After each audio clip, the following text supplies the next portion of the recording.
Good morning. I'd like to call to order the open meeting for Thursday, June 13th, 2024.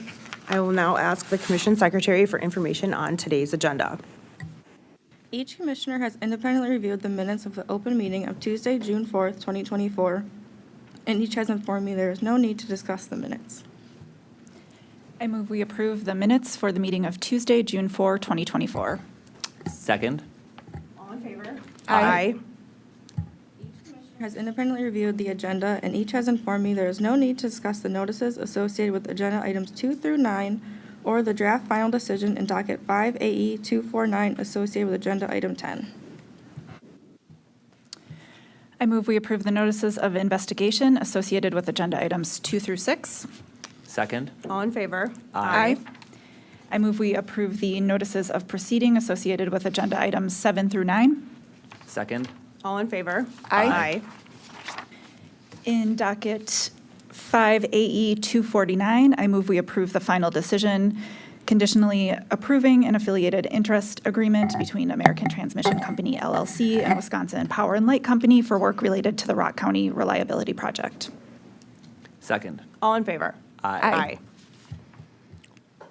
Okay, thank you. That brings us to agenda item 11, docket 3270 EI 106, which is a request of Republic Madison Apartments LLC for a temporary waiver of Wisconsin Administrative Code Section PSC 113.0803 sub 3 regarding individual electric meters. So here we are reviewing the application of Republic for a temporary waiver of that administrative code, which provides that the individual electric metering requirements for multi-dwelling unit residential buildings, mobile home parks, and commercial establishments. The code requires that, quote, each dwelling in a multi-dwelling unit residential building and mobile home park constructed after March 1st, 1980, shall have installed a separate electric meter for each such dwelling unit, unquote. Republic's petition requests a temporary waiver of the requirement that the utility install an electric meter for each of the 190 separate residential tenant spaces at the project site.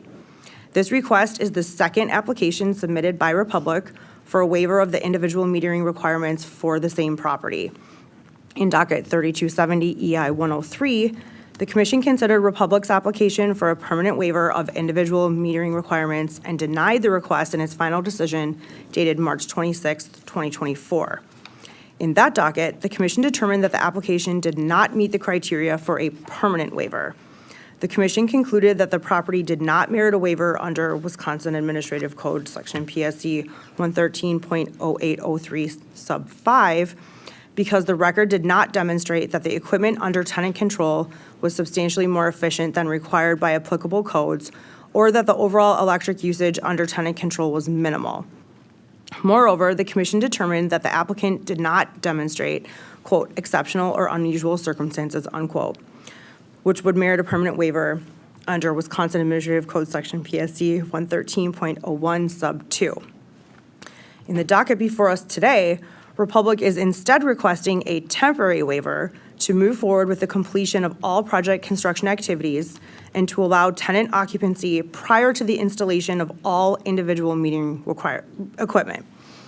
The record here demonstrates that due to long lead times for meter bank equipment, it's not possible to immediately install the metering equipment. Republic contends that a 24-month temporary waiver is necessary due to the unique remodeling work and timing considerations associated with the project. Specifically, the 24-month timeframe will facilitate Republic's phased metering approach, which will involve the replacement of existing electrical wiring and related equipment through different portions of the property. Republic is requesting the temporary waiver to ensure they have adequate time to obtain the metering equipment and complete the work required in order to comply with the individual metering requirements of the administrative rules. MG&E supports Republic's application for a temporary waiver of Wisconsin Administrative Code, Section PSC 113.0803 sub 3, subject to certain conditions. MG&E supports the conditions that the Commission has required in previous similar dockets, that electricity not be resold to tenants, that tenants not be disconnected, that the applicant provide documentation demonstrating its inability to obtain the necessary metering equipment, and that the applicant provide quarterly status updates as to the anticipated arrival and installation of metering equipment. Recently, the Commission has reviewed temporary waiver requests under Wisconsin Administrative Code Section PSC 113.01 sub 2 based on global supply shortages. Ultimately, the Commission has granted 6 such temporary waivers due to these issues, which are referenced in the Commission memo. One of these is the Worker Group, which was approved after the Commission first denied their permanent waiver request and was based on supply chain shortages. Although these prior dockets serve as examples of how and when a temporary waiver may be granted, ultimately these decisions are made on a case-by-case basis, are determined based on the specific facts of the case, and only apply to the case before us. I do appreciate the work of the applicant, MG&E, and Commission staff to develop this specific record before us, and am pleased that there is a perceived way to move this project forward. In consideration of the entirety of the record, and given the unique attributes of this project, I believe the applicant has demonstrated the exceptional and unusual circumstances associated with this project, and I do support the approval of a 24-month temporary waiver. At the same time, because this waiver's request is needed due to a delay in metering equipment, I think it is reasonable to approve the temporary waiver with conditions. I believe the inclusion of conditions will provide protections for the eventual tenants as well as for MG&E. The conditions will also ensure that there is transparency regarding unique features of the project, especially as it pertains to the installation of the individual metering equipment and the planned phased metering approach. I am supportive of the conditions outlined in the memo with a slight modification to subalternative C. As stated in the memo, this subalternative would direct Republic to provide documentation demonstrating its inability to obtain the necessary metering equipment and provide quarterly status updates as to the anticipated arrival and installation of metering equipment. I would modify that subalternative to read as follows. Republic shall provide quarterly status reports on the progress of the project, which shall include updates on the anticipated arrival of metering equipment, updated timelines of metering installations, and details outlining the progress of each stage of the phased metering approach. I'm offering this modification because I would like the applicant to provide more general construction updates beyond simply reporting on the status of the metering equipment due to the exceptional and unusual circumstances surrounding this project, particularly the unique phased approach for installation. There are 2 decision items here. First, for the waiver, just to restate, I'm at alternative 1, grant the Republic's request for a temporary waiver of Wisconsin Administrative Code, Section PSC 113.0803 sub 3's individual electric metering for an existing building undergoing alterations involving a change in the type of occupancy or substantial remodeling requirement 24 months from the date of the order or another date or time period as discussed by the Commission due to the exceptional or unusual circumstances presented by this request by exercising the Commission's authority to adopt requirements different than those provided in the Administrative Code. So there again, support the waiver for 24 months. And I also support the conditions. So for that decision, I'm at alternative 1 with subalternatives A through my slightly modified C. So that's where I am on those. I will turn it over to my fellow commissioners to hear their perspectives on this one. And hopefully then we will take a vote. Commissioner Nieto. Thank you, Chair Strand. I agree with your discussion and analysis of this request. The comments that we received from the City of Madison, Madison Mayor, and from the utility were both helpful as well, including the comments from the customer requesting the waiver. I'm with you at alternative 1. I would grant the request for the temporary waiver. I ultimately arrived at a little bit of a modified spot on the conditions, balancing a few different things. But again, looking at the overall request in a very similar light to what you described. I would have adopted MG&E's proposal for an 18-month waiver with a 6-month extension. Ultimately getting to the same spot, but just putting a little bit of a check there a little earlier in the process. And with regard to the conditions, I would also have adopted A, B, and C. And with your discussion, I would like to take your modified C and join you there. And because I am at the 18 months, there is the sub-alternative D that includes the 18-month condition option. So I would take that one, and I would not adopt conditions around bonding or additional customer deposits. I would note, too, that MG&E suggested a condition specifying that plans and specifications associated with the installation of the individual customer meters be subject to MG&E's approval. I would say that that is already provided for under the admin code and under the tariff, so I just don't find that condition necessary. It's not that I disagree with it. So I'd be at A, B, Chair Strand's modified C, and then a D with the 18-month and 6-month extension. Thank you. Commissioner Hawkins? Thank you. Agree largely with the positions of the two of you. I'm also at alternative 1 in granting the 24-month waiver and support for the conditions, alternative 1, sub A, B, and the modified C. I was not in support of the 18-month approach. I thought the applicant was really clear that they knew the situation wouldn't change largely in 18 months, and it would just force additional administrative process on them, and I was not a fan of doing that. So I am not really in support of sub D for alternative 1 there, but be happy to discuss further. Thank you. Okay, so I'm glad that we're in agreement on the majority of these things. So let's just talk about the difference between the 18 plus 6 versus the 24. So initially, I was also somewhat compelled by the 18 plus 6 option.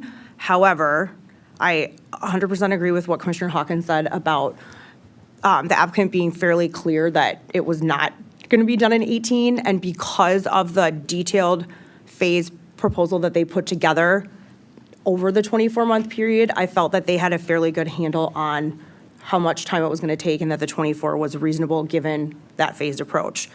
That being said, I understand, again, Commissioner Nietzsche's point for 18 plus 6, and probably should have said this ahead of time, but part of the slightly modified subalternative C that I'm proposing, I felt that that additional information that we're asking for helped capture the type of information that we would need to ensure that that project is on track.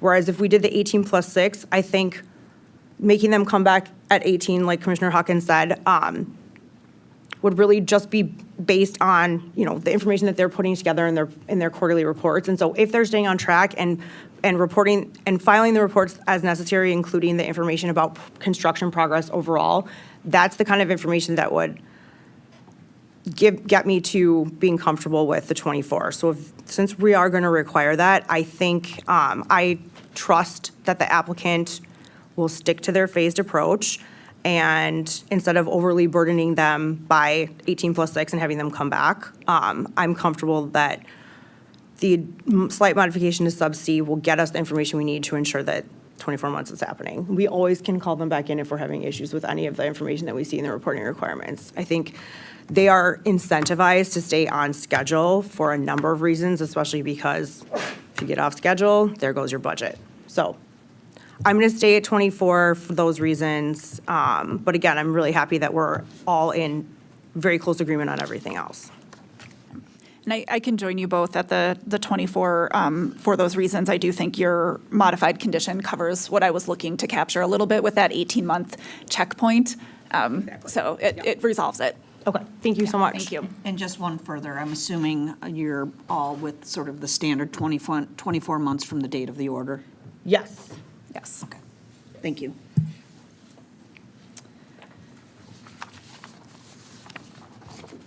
Ready for a motion? Sure, thank you. All right. In docket 3270 EI 106, I move we approve the request of Republic Madison Apartments LLC for a temporary waiver of the Wisconsin Administrative Code regarding individual electric meters with the conditions consistent with our discussion today. Second. All in favor? Aye. Thank you so much. Okay. That brings us to our next discussion item, which is agenda item number 12, docket 4340 TE 106, which is the application of the City of Oconomowoc as an electric public utility located in Waukesha County for approval of an RG3 optional three-tier residential time of day rate tariff.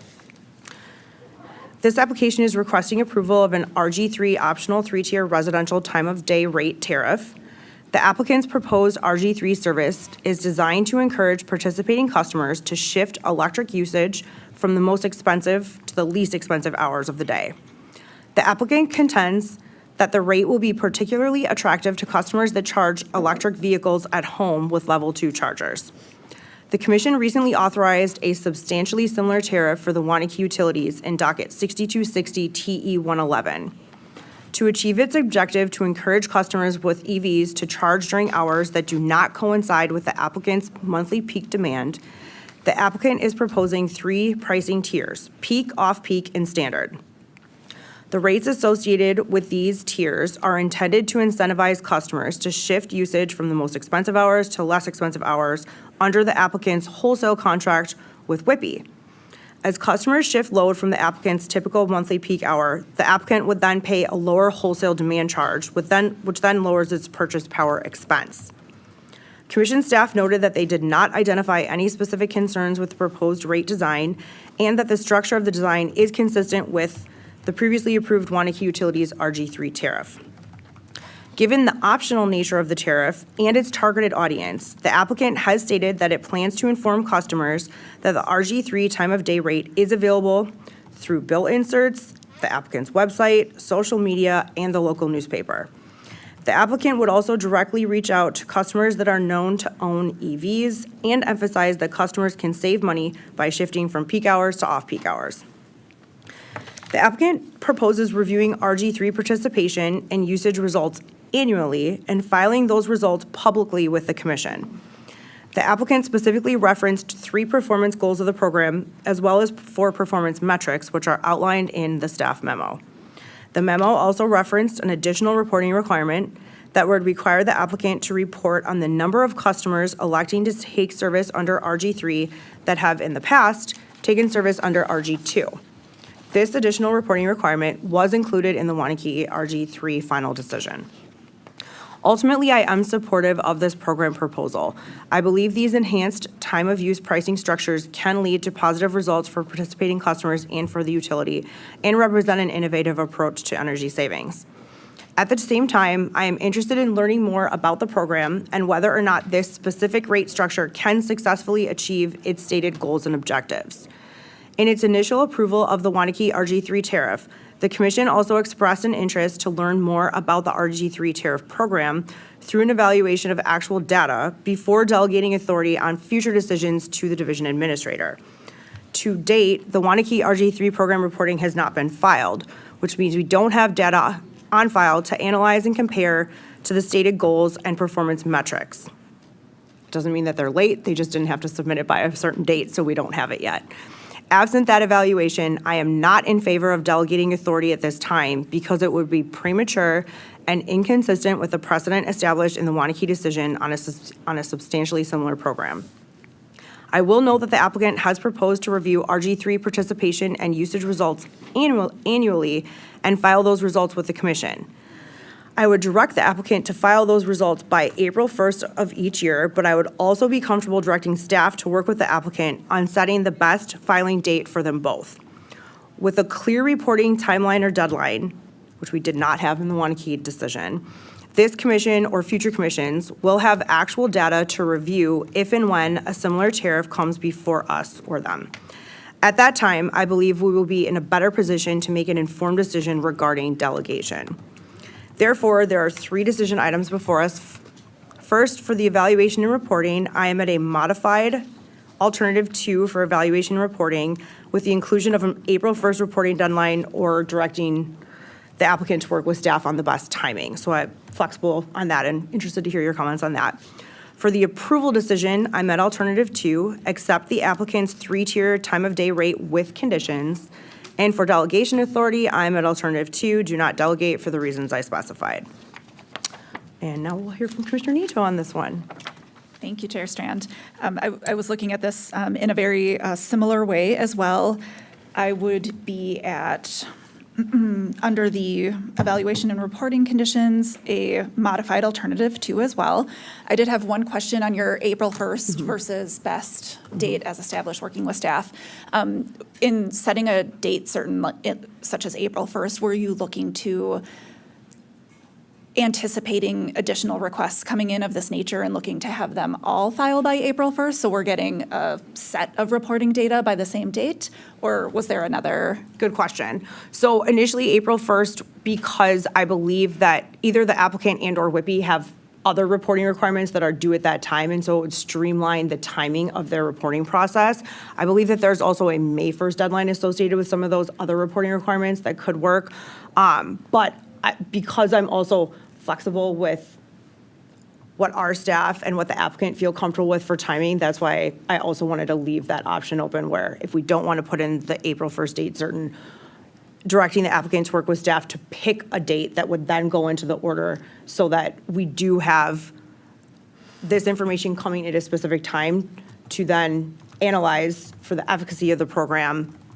Because again, I do think it's likely that we're going to see more of these coming through if Wanakee and Oconomowoc prove successful. And so I would like the information to come in at a specific time to give us an opportunity to analyze in advance of other potential decisions. Great. That makes sense. And I was at the modified alternative 2, and I would have added a condition that the first report come in no later than a year from the effective date of the order. But I think as we're talking through this, I like the idea of having staff go back and work with the applicant and work with everybody on this, because there may be some efficiencies in terms of, like you said, aligning with annual reporting dates and some of those other dates. And also looking ahead, if we're going to have a series of these, it might be helpful to have all of the reports come in April 1, and we could look across all of them if there is a large number of approvals here, and look at the cumulative data being received. And so I would say work with staff on a date. Yep. And then I think just in terms of looking at the data itself that we're receiving, I would add a condition. So the applicant is proposing, as was proposed in Wanakee, to report on load factor.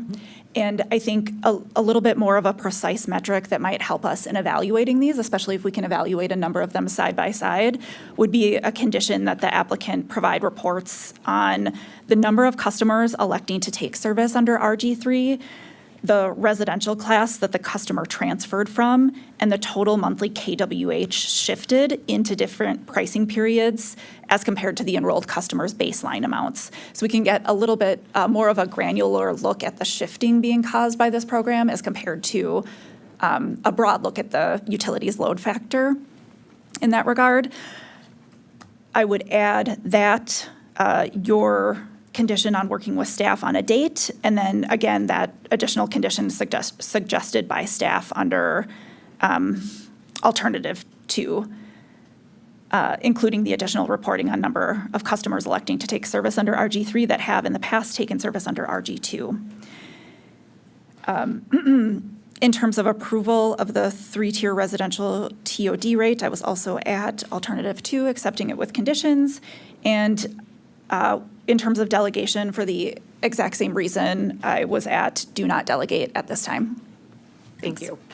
Commissioner Hawkins? Thank you. I am also at alternative 2, and I'm fine with the commission staff working with the applicant to arrive at a date. I think that makes perfect sense, especially if we're going to try to be uniform going forward on these things. I had an additional reporting requirement that I wanted to add into the mix as well. I'll throw it out there. And I'm not certain I'm clear on Commissioner Nieto's KWH shifting. I was going to ask that the applicant report the monthly peak hours and the number that fall outside of their 4-hour peak. So they did an analysis to figure out what percentage of their monthly peak hours are in that 3 to 7 p.m. window, and it was around 70%. And so that leaves a decent chunk of peak hours that are outside of that window. And so I think going forward, it'd be important to understand how many of their peak hours are actually missing that peak price window. And that's where the value to the rest of the customers comes from, is by reducing that need for everyone served by the utility. And so I think that's a really critical data point, and not necessarily the KWH shifted, because that's just the savings to individual customers, but like the system-wide benefits are that reduction in the peak. And so tracking how many of the monthly peaks are outside of that 4-hour peak pricing window is, I think, the biggest benefit of the program and what's sort of underrepresented in the reporting requirements now. So I think it's getting at the same direction of what you were saying, as the more granular information on what's happening because of the program. But I think it's more relevant to track that, did we hit the peak in the 4-hour window, than the energy that's shifted for individual EV charging customers. Both are probably important and useful, but that was the one that I thought was missing from the existing reporting requirements. So I'm at a modified alternative 2 for the eval and reporting, and I am also at alt 2 for approval of the 3-tier residential TOU rate. And I'm in the same place as the two of you on the delegated authority as well, and choosing not to delegate that authority as of right now. Thank you, Commissioner Hawkins. So again, we're in the heat of agreement. I like what both of you are adding with your additional conditions, because I think, again, if the program is working in the way that it's being proposed, we're going to need both of those granular data points to actually verify that. I want to make sure, I'm a little concerned about being overly burdensome to the utility, especially because this is a relatively new program. But again, I think holistically, we need all of this data to, again, decide whether or not the original intent of the program is actually being realized by the way that it's actually being used by the customers once it's in place. So I'm supportive of those. I think, if possible, since we are directing staff to work with the applicant on a deadline that works for them, that maybe part of that working with staff can also be to ensure that what we're asking for is worded in a way that the utility feels that they can comply with within the timeframe that we're giving them. So without just being overly prescriptive, but making sure that we're getting the information identified by Commissioner Nieto and Commissioner Hawkins in their additional requirements, because again, I think that's going to give us a robust information in determining, whether the goals and objectives of the program are being met by the customer's usage shifts, potential use of shifts. Does that work legally for you? And are you guys comfortable with that, like, slight flexibility just to make sure that they can comply? Yeah, I think what I have then is the applicant shall work with staff on establishing a deadline for filing the annual reports, and the language on the final reporting conditions, I think, captures the intent of, I'm looking at Tyler, both, and then including Commissioner Hawkins' peak hours reporting, as well as Commissioner Nieto's additional reporting requirements. And then if the language of those can be combined or better stated to accomplish those, staff has that flexibility to work with the applicant. Does that work? Yep, that works for me, and I think both of these conditions are trying to get at something similar, Yes. and I think staff understands what we're trying to get at too, and can Yes. work with the applicant to refine the language. Yes. And the way, I think these programs are pretty small programs in terms of enrollment, and there might not actually be a system impact at the utility level, but just getting to some sort of language where we get reporting that even shows us, is there an impact or any sort of savings at the utility level broadly for customers? And then if not, is there a wholesale-wide impact as a cumulative result of these programs, and being able to track to that? And I think staff understands that objective, and it would be great to work with the utility on that. Yeah, and I think, again, to Mr. Hawkins' additional requirement, if not, are there other hours or other, hour shift incentives that we can put in to help maybe get that impact that we're looking for? Yep, okay, great. Thank you, guys, great discussion. I think everyone has what they need? Okay. Ready for a motion then? Thank you. In docket 4340 TE 106, I move that we approve the optional three-tier residential time of day rate tariff with conditions consistent with our discussion today. Second. All in favor? Aye. Thank you. Okay, we will now discuss Agenda Item 13, docket 9300 SS 126, the complaint of the City of Kaukauna against Heart of the Valley Metropolitan Sewerage District concerning sewer rates. So we do have a decision matrix for this one, so I'm going to go to that and give some opening comments, give Commissioner Nieto and Commissioner Hawkins the option to make those, and then we'll work through the 5 decisional items contained in the matrix. So before us is docket 9300 SI 126, a complaint of the City of Kaukauna against Heart of the Valley. By way of background, Heart of the Valley MSD, or HVMSD, depending on how quickly I want to get through this, was formed in 1974 for the purpose of providing wastewater treatment to 5 municipal wastewater utilities: the Village of Kimberly, Darboy Sanitary District, Village of Little Chute, Village of Combined Locks, and the City of Kaukauna. Each of these 5 utilities bills its own customers and owns its own wastewater collection systems that discharge into the Heart of the Valley MSD sewer interceptor, which then brings the wastewater to the wastewater treatment plant, which is also owned by Heart of the Valley. The initial construction of the sewer interceptor, completed in 1979, cost approximately $6.3 million. Those project costs were allocated to the 5 member utilities through the REACH method, which means that each member utility was allocated costs in proportion to the length of the interceptor that conveyed each member's sewerage. Interestingly, in 1980, this cost allocation method was contested by members Kimberly, Little Chute, and Combined Locks. Ultimately, the commission upheld the Heart of the Valley's decision to allocate costs of the interceptor construction through the REACH method, determining that the complainants did not show that the REACH method was unreasonable.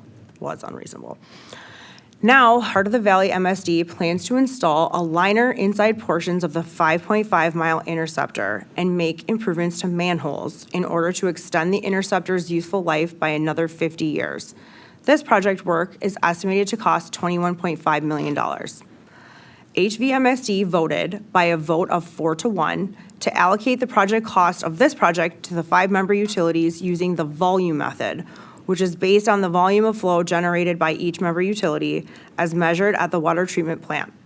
Kaukauna was the only member to vote against allocating costs by member volume and subsequently filed this complaint with the commission. Kaukauna maintains that the volumetric rate is unreasonable and unjustly discriminatory because Heart of the Valley failed to take into account that over 25% of Kaukana's wastewater does not enter the interceptor.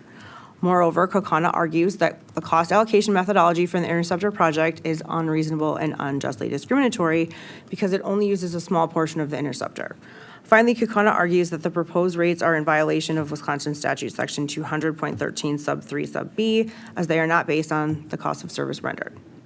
There are 5 issues identified in this decision matrix, and each issue is reinforced by a lot of information from testimony and exhibits. As we work through each issue, I will note that my decisions will be made through the very limited lens of applicable legal standards, which are referenced throughout the record in this proceeding. I will also note that the commission is not being asked to set rates or determine recoverability of the project. Rather, the commission is solely being asked if Heart of the Valley's volumetric rate method is unreasonable and unjustly discriminatory. A reasonableness standard is at issue here, and it is the responsibility of the complainant, the City of Kaukauna, to clearly demonstrate that the method is unreasonable. Before we proceed to the specific issues, I will like to turn it over to my colleagues for any opening comments that they have. Commissioner Nieto. Thanks for your opening remarks. Chair Strand, I don't have anything to add. Thank you. Commissioner Hawkins. The only thing I'll add is that, this is my first time delving into the water and sewerage world, and it was quite the case for me, so excited to discuss. Welcome. Okay, so our first issue asks if the commission has jurisdiction over the complaint pursuant to Wisconsin Statute Section 66.0821 sub 5 sub A. That statute states, quote, if a user of service complains to the Public Service Commission that rates, rules, and practices are unreasonable or unjustly discriminatory, complains that rates are inadequate, the Public Service Commission shall investigate the complaint. Here, Heart of the Valley maintains that Kaukauna is not a user, but instead brings its complaint on behalf of Kaukauna utility ratepayers, which it contends are ultimately the persons receiving sewerage service. Kaukauna argues that it is a user of the sewerage services because Heart of the Valley provides wastewater conveyance and treatment services to Kaukauna and directly bills Kaukauna for these services. Ultimately, I find the record demonstrates that Wisconsin statutes and past commission dockets, including the 1979 complaint brought by other Heart of the Valley municipal customers, all support the treatment of Kaukauna as a user of Heart of the Valley services under Wisconsin statute section 66.0821 sub 5 sub A. So therefore, for this item, I'm at alternative 1, that Kaukauna is a user of the sewerage services at issue in the complaint. Commissioner Nieto. I was also at alternative 1 for this one. Thank you. Thanks. Commissioner Hawkins? And I'm at alternative 1. Okay, great, thank you. Moving on to issue 2. This asks pursuant to Wisconsin statute section 66.0821 sub 5, if Heart of the Valley's volumetric rate is unreasonable and unjustly discriminatory because the rates fail to take into account that over 25% of Kaukana's wastewater does not enter the interceptor. Okay, so here the primary issue appears to be whether or not a lot that's at issue. A lot of what is at issue here is whether or not special manhole 1 is part of the interceptor. So here Kaukauna is arguing that the volumetric rate is unreasonable, largely because special manhole 1 is located on the Heart of the Valley wastewater treatment plant site and provides no conveyance service. By including flow from meter stations 6 and 9 into special manhole 1, Kaukauna contends that Heart of the Valley disproportionately allocates Kaukauna $1.4 million more in interceptor project costs. Heart of the Valley argues that meter stations 6 and 9 enter the interceptor at special manhole 1, and special manhole 1 was designed, funded, and built as part of the initial interceptor project and will be improved through this new project. To me, this was a challenging decision to make as each party makes a compelling case. Ultimately, I am not convinced that special manhole 1 is not part of the interceptor. Rather, I feel the record demonstrates that special manhole 1 is indeed part of the interceptor system project scope, which is established by the fact that it will be improved as part of the project. So that was kind of what hinged my decision on this one specifically, which puts me at alternative 2, that the volumetric rate, again, the question is whether it's unreasonable or unjustly discriminatory. I find that the volumetric rate is neither unreasonable nor unjustly discriminatory as evaluated with regards to the volume of Kaukana's wastewater that enters the interceptor. Commissioner Nieto. Thanks, Chair Strand. I was at a bit of a different spot on this one. I think starting with the question of whether or not special manhole 1 and therefore metering station 6 and 9 volumes pertain to the interceptor. I was convinced by the evidence that the influent chamber is not a part of the interceptor, and these are portions of the system that were constructed at the same time, and they're portions of the system that are being repaired as part of this overall project. But I just from the standpoint of the facilities themselves, I was convinced by Kaukana's arguments that the influent chamber is part of the wastewater treatment plant and is not part of is not conveying wastewater as part of the interceptor. So because of that, I did find that in Heart of the Valley taking this volumetric approach, which I will say, not to get ahead to the next issue, I don't disagree with. I don't find it unjust or unreasonable. I think, but that said, I think if Heart of the Valley is going to apply a volumetric approach to apply and calculate in volumes that are not running through the interceptor, I did find to be unreasonable and unjustly discriminatory. I would say including these volumes into the calculation. First of all, the influent chamber portion of this project is a really small portion of a large, expensive project. And so taking the volumes that are flowing into that portion of the system and using those to calculate this as well is creating a disproportionate result in terms of the overall dollars that Kaukauna is responsible for. So this is about a $50,000 portion of a $21 million project, and all of those volumes are being counted towards Kakana's allocation.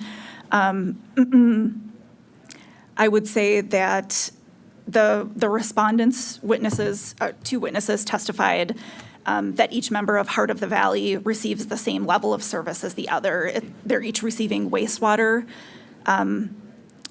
They each have wastewater from their municipal systems discharging into the Heart of the Valley interceptor, which then transmits wastewater to the wastewater treatment plant. And I think, again, going back to whether or not the influent chamber is part of the wastewater treatment plant or part of the interceptor, since I did find that it was part of the influent chamber, I don't think that those volumes should then be counted, because I don't think that is the same level of if we're defining the same level of service as receiving conveyance in a very broad brushstroke, then those volumes aren't receiving conveyance.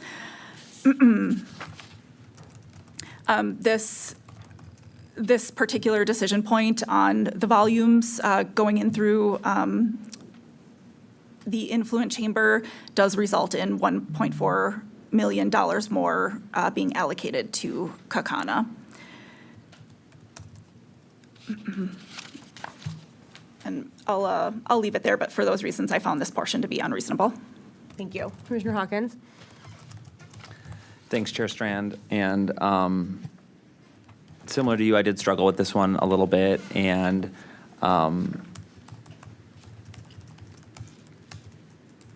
I'm still digesting Commissioner Nato's great points. I struggled with, what other ratios of use of the interceptor versus manhole one, would have been unreasonable, and so was thinking about, is it 50%, is it 75%? It just happens to be a quarter. And so I know our decision is not to decide what is more reasonable or what could have been more reasonable. And so for that, I was at alternative 2 on this one, that the volumetric rate is neither unreasonable or unjustly discriminatory. I thought in the record, what got me there was that the interceptor is really a mutually dependent system. And so even though there's certain parts of it that are not being utilized for this volumetric calculation by the city of Kakana, recent upgrades to the system have been funded through this manner. And if something were to happen to the interceptor, Kakana would also be impacted by that. And so I was at alternative 2. That's where I'm at. Thank you. Thank you both for your comments on this. I think similar to what Commissioner Nato said, it's hard to not include justification or arguments from the other questions that are being asked of us into this one, because they're all kind of interconnected. And similar to what you said too, Commissioner Hawkins, I think you did a much better job of articulating kind of where your decision point was on this one specifically than I did. But yes, I think there is evidence in the record that it is part of the system, and it is a mutually beneficial system that kind of needs all of these components to work together, which again is part of the, and you did a nice job of restating kind of the legal standard of not is it appropriate or accurate, it's that is it unreasonable and unjustly discriminatory. So thank you both again for your comments. I am still going to stay at alternative 2 on this one as well. We'll work through the other issues, and then if we need to circle back to this one, we can. But again, I think they're all kind of interrelated and asking a really similar question based on the same standard. So let's work through these and see where our discussion takes us. Moving on to issue 3, this is asking us if under Wisconsin statute 66.0821 sub 5, if Heart of the Valley's adopted cost allocation methodology for its interceptor project is unreasonable and unjustly discriminatory as applied to Kakana, because Kakana alleges that it uses only a small portion of HOVMSD's interceptor. So here Kakana argues that Heart of the Valley's volumetric method is unreasonable and unjustly discriminatory because Kakana's share of the interceptor project cost is 3.5 times more than it would be based on a different methodology. Kakana further contends that Heart of the Valley assigns a disproportionate amount of conveyance costs to Kakana compared to each municipality's measured use of the interceptor. arguing that it does not use or benefit from the 4.5 miles of upstream interceptor. And again, here we're kind of getting into, you're feeding in, but if things go poorly upstream, it would affect those downstream. And so how do we, is it possible to extricate those things from each other, or is it really just the system works because of how it's organized and how the conveyance flows. Heart of the Valley here is arguing that it is not unreasonable nor discriminatory to allocate the debt incurred to rehabilitate the shared asset to all members of HVMSD by volume, and it contends that the interceptor is a single system that benefits all 5 member utilities. Should that system fail, the wastewater from Kaukauna would be prevented from entering the interceptor system and being treated at the plant. And so the proposed liner will directly benefit Kaukauna by preventing a scenario such as that from happening, which again kind of speaks to the mutual beneficiality of the system. I did find that the record demonstrates that the interceptor is a single, mutually dependent system, and that Kaukauna and the other member utilities do rely on the integrity of the entire interceptor system in order for it to work. So given this, I did not find that the record clearly demonstrated that the volumetric allocation is unreasonable and unjustly discriminatory. Although there may be more than one reasonable way or method to allocate costs for this, the question before us is whether or not this specific volumetric rate allocation is unreasonable, and I don't think it has proven to be so, which puts me at alternative 2, that the cost allocation methodology for the project is neither unreasonable nor unjustly discriminatory, as evaluated with regards to the portion of the interceptor used by Kaukauna. Commissioner Nejo. Thank you, Chair Strand. I was with you on this one. I'm at alternative 2. As an approach, I did not find sufficient evidence that using a volumetric approach to allocate costs to this project is unjustly discriminatory.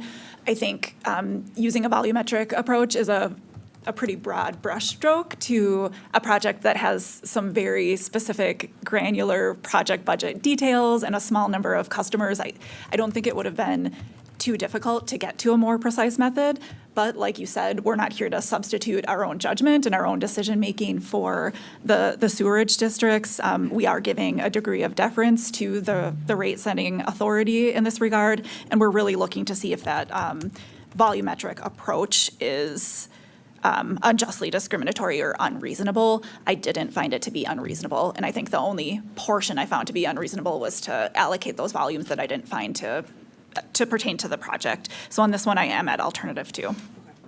Thank you. Commissioner Hawkins? Yeah, I'm at alternative 2 on this one as well, just because there could be a method that is more reasonable. That does not mean that this volumetric approach is unreasonable.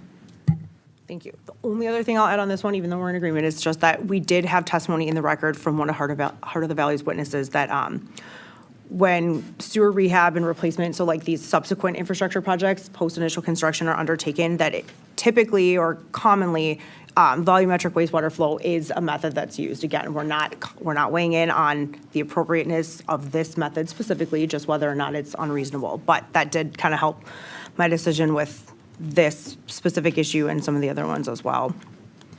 I will, if I may, Chair Strand, I agree with you, and I think that helped me as well in the record, too. And one thing I would point out is I agree with both of you. I think part of the reason that I was at this volumetric method being reasonable, even though I did find it to be kind of a broad brushstroke method, was also that there is sufficient evidence in the record that this is a mutually dependent system, that there are system benefits to all users, and therefore I was with you both on this one. Thank you. Anything else you would like to add right now, Commissioner Hawkins? Okay, great. Thank you so much. Issue 4. Issue 4 asks, under Wisconsin statute section 66.0821 sub 5, if Heart of the Valley's rates, rules, or practices are unreasonable and unjustly discriminatory as applied to Kaukauna because the rates violate Wisconsin statute section 200.13 sub 3 sub B. That statute states, quote, the district may charge to the state, county, or municipality the cost of service rendered to any state institution, county, or municipality. And district is defined as a metropolitan sewerage district, and municipality is defined as a town, village, city, or county. So all of the utilities at play here. Kaukauna claims that Heart of the Valley's proposed cost allocation method to pay for the sewer interceptor relining project violates Wisconsin statute section 200.13 sub 3 sub B because it charges all 5 member utilities based on volume of flow entering the wastewater treatment plant, and that this method does not consider the length of the interceptor that each utility uses and does not follow cost of service principles. Heart of the Valley claims that Kaukana's proximity to the wastewater treatment plant does not mean that Kaukana receives a different type, level, or class of service from the interceptor than the other 4 municipal members, and notes that Kaukana uses this same volume-based cost allocation method to charge its retail sewer customers. Ultimately, I did not see enough evidence in the record demonstrating that a volumetric allocation method is unique, unreasonable, or unjustly discriminatory. As I mentioned in our previous issues, the interceptor is a single, mutually dependent system, and Kaukauna and the other member utilities rely on the integrity of the entire interceptor in order for that system to work. The record does not clearly demonstrate that the volumetric method is unreasonable nor is unjustly discriminatory, which puts me at alternative 2. So again, I'm relying on similar justifications here, even though it's a slightly different question. But again, I think because of the information that we have on both sides of this, if we're looking just at the unreasonableness and therefore unjustly discriminatory, it did not rise to that level for me. Commissioner Nieto. I was in the same place. I'm at alternative 2 for this one. I found no separate cause of action under Wisconsin statute, section 200.13 sub 3 sub B. However, this provision did inform my determination regarding the other issues in this docket in the decision matrix, but for this one, I'm at alt 2. Thank you. Commissioner Hawkins. I am at alternative 2 as well. Okay, thank you. Okay, issue 5 is a little unique. Again, like Commissioner Hawkins said, don't see a ton of these, and when we do, we're usually not assigning costs, but let's get to it. Issue 5 asks how the commission should bill commission expenses attributable to this proceeding. So Wisconsin statute section 66.0821 sub 5 sub A states that, quote, except as provided in paragraphs E and F, the commission shall bill any expense of the commission attributable to a proceeding under this paragraph to the town, village, or city under section 196.85 sub 1. In this instance, town, village, or city refers to the respondent to the filed complaint, in this case, Heart of the Valley Metropolitan Sewerage District, as the statute assumes such a respondent is a town, village, or city. So should the commission not find that Heart of the Valley's rates, rules, or practices are unreasonable, unjustly discriminatory, or inadequate under any of the previous issues that we discussed, so issues 2, 3, or 4, the commission at its discretion may choose to bill the city of Kaukauna, who's the complainant here, all or a portion of the commission's expenses attributable to this proceeding. Here, because the commission did not find, well, we'll see, but I don't feel that Heart of the Valley's rates are unreasonable or unjustly discriminatory. I am at alternative 2. But I would keep the portion allocated to Kaukauna simple and assign 50% of the cost to Kaukauna and 50% of the cost to Heart of the Valley. I feel that both parties contributed to the expenses generated in this proceeding, and as evidenced in the volume, no pun intended, of the record, there was a lot of filings, a lot of exhibits, a lot of testimony taken. I do believe that this 50-50 split represents a fair and reasonable distribution of costs based on, again, the expenses that this caused the commission to incur. But I am a little flexible on this, so I'm curious to hear what you guys feel about assigning costs. Commissioner Nieto? Thank you, Chair Strand. For this one, I was at alternative 1. I think the lens I'm using to look at this is, I think, broadly in commission complaints, the respondents are responsible for the assessments for the complaints. And then we have this special statute about sewer complaints and how to allocate those assessments. And when the statute came about, the intent of it really was to kind of discourage frivolous complaints from coming about in this regard and putting some skin in the game for complainants. And I know that that history isn't really baked into the wording of the statute that we're looking at here as the standard, but when I'm looking at this particular complaint, not only is it not frivolous, to me, it's justified, and it was clearly brought forth in good faith. And I don't think a finding that Kakana should be responsible for some of the portions is a statement that the complaint is frivolous by any means, but I do think that from a practical sense, you already have a situation in which Kakana is arguably paying a disproportionate amount of the cost for this project. And then you have a situation in which if Heart of the Valley is responsible for 100% of the assessments in this regard, Kakana will still be paying a portion of those. And so then to like further separate out and allocate a direct assessment amount to Kakana is to me exacerbating that a little bit. So I would not have Kakana be assessed for any specific portion of this, and I would have it go to the respondent. So all of it would be assessed to Heart of the Valley. Yes. Commissioner Hawkins, we'll come back to that, but go ahead on this one. I thought I was in a different place than Commissioner Nieto, but I believe alternative one is that you're finding that the rates are, oh yeah, you were at that place. So I'm at alternative two, but all of it being allocated to HVMSD and not the 50-50 split.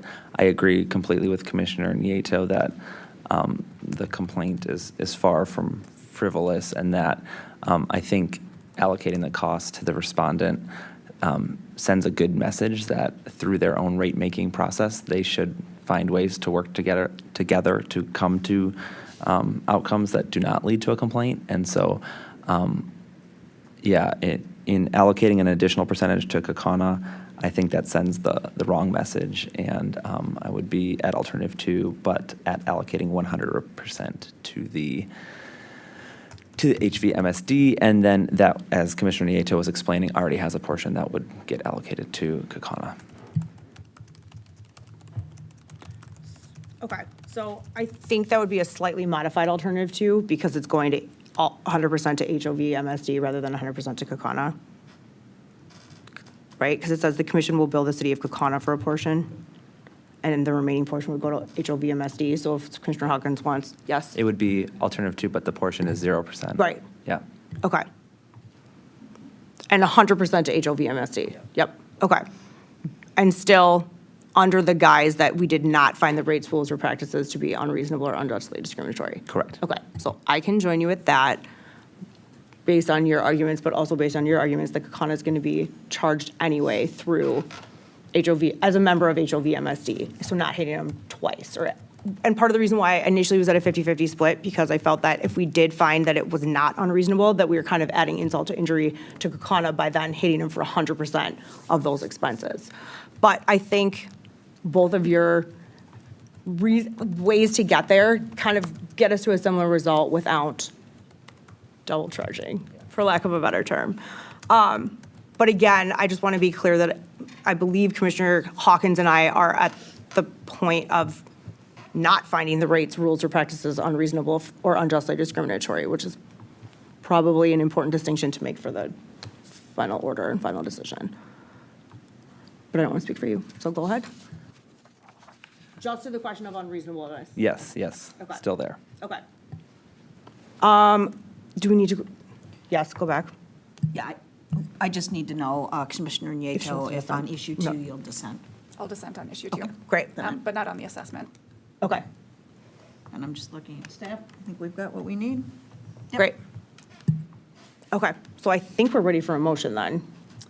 All right, thank you. In docket 9300, SI 126, I move we deny the complaint consistent with our discussion. Second.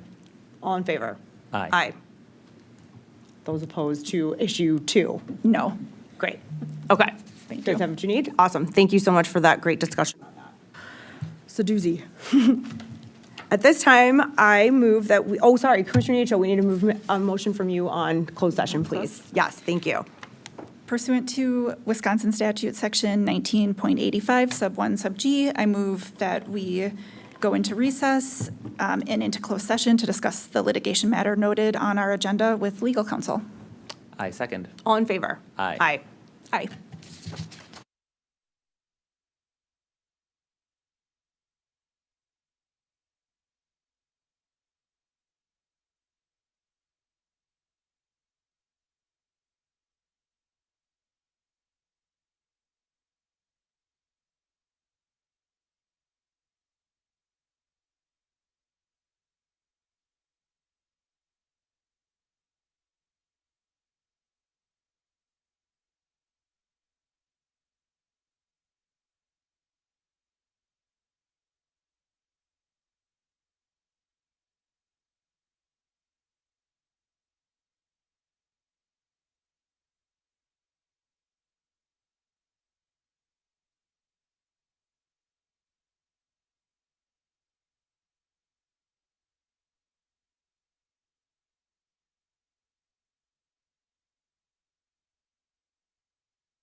I would now like to reconvene the open meeting pursuant to our notice. In closed session, we did discuss the status of the above lawsuit with legal counsel, who gave a report, and we are done with that closed session. So that does conclude our official business for today. Our next open meeting is scheduled for Thursday, June 27th, 2024 at 10:30 a.m.